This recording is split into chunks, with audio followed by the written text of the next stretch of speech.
বলিউড তারকা দম্পতি অভিষেক বচ্চন ও ঐশ্বরিয়া রায় বচ্চন কৃত্রিম বুদ্ধিমত্তা এআই প্রযুক্তি ব্যবহার করে তৈরি করা ডিপফেক ভিডিওর বিরুদ্ধে কঠোর অবস্থান নিয়েছেন।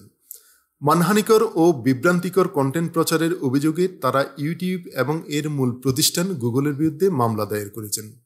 ভারতীয় গণমাধ্যমের সূত্রে জানা যায়, এই মামলায় গুগল ও সংশ্লিষ্টদের কাছ থেকে $4,50,000 মার্কিন ক্ষতিপূরণ হিসেবে দাবি করা হয়েছে। একই সঙ্গে ডিপফেক ভিডিও শেয়ার ও প্রচারে স্থায়ী নিষেধাজ্ঞা চেয়ে আদালতে শরণাপন্ন হয়েছেন তারা।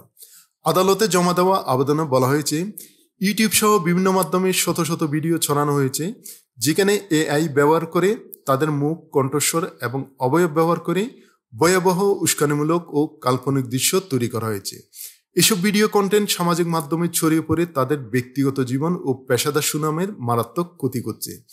আবেদনে উল্লেখ করা হয়, ইউটিউবে এমন ভিডিও রয়েছে যেখানে দেখা যাচ্ছে অভিষেক বচ্চন হঠাৎ কোনো চলচ্চিত্র অভিনেত্রীর সঙ্গে ঘনিষ্ঠ অবস্থায় কিংবা ঐশ্বরিয়া রায় বচ্চন ও সালমান খান একসঙ্গে ডিনার করছেন।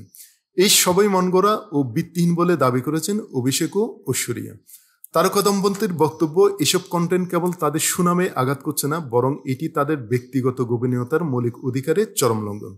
তারা এ ধরনের ভিডিও প্রচার বন্ধে কঠোর আইনগত পদক্ষেপ গ্রহণের জন্য আদালতের হস্তক্ষেপ কামনা করেছেন।